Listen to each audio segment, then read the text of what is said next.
Mike Blue Hair here, reporting for Film the Police Portland. The time is 12:04, Wednesday, November 2nd. Over the past couple months, I've been paying really close attention and actually reporting on and going down to the Standing Rock Sioux Indian Reservation. I'm in full support of this righteous defense of their own sovereign territory. I recently came across a news story that I found very encouraging. You can check it out on thewhitewolfpack.com.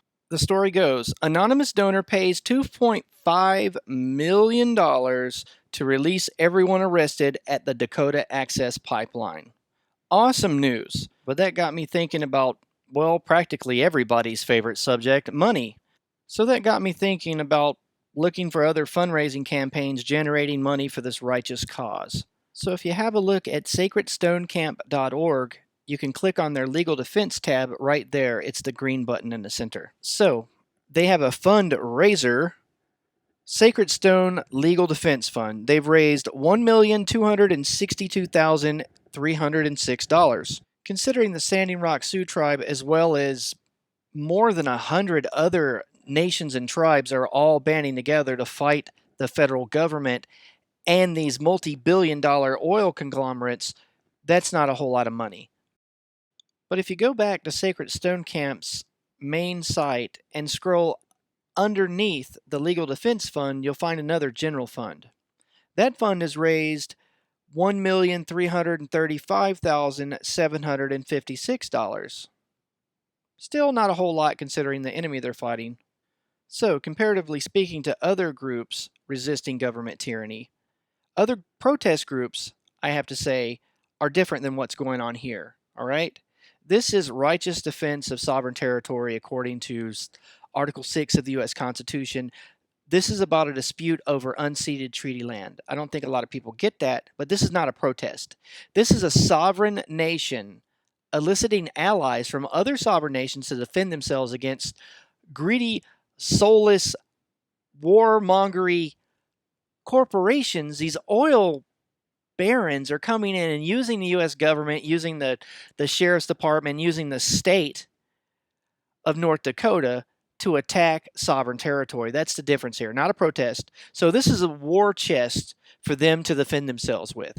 But comparing this amount of money that these people have raised to defend themselves against the federal government to protest movements like Occupy Wall Street in scale had camps all over in every large city and many of the small towns around the country, hundreds and hundreds of camps.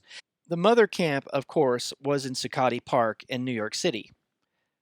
They were able to raise $500,000.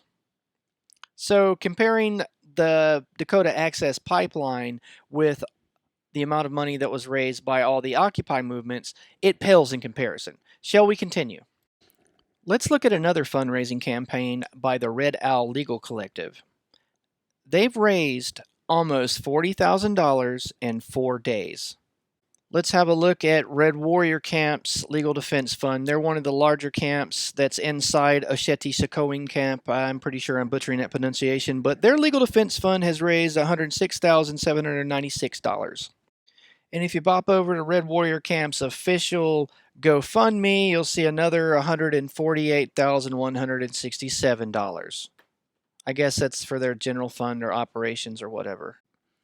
Here's another story from CBS News. Dakota Access Pipeline protesters know they're people defending their own sovereign territory. See, corporate media has just now started to report on this with any kind of major amount of attention, and they're calling them protesters. No, protesters are petitioning their government for redress of grievance. That's not what these American Indians and these Native folks are doing. They're defending themselves. It really pisses me off that just that one word protesters is propaganda in and of itself, and it really bothers me. But I digress. So these guys started a fundraiser to raise $5,000, and they made $1 million. That is frickin' awesome.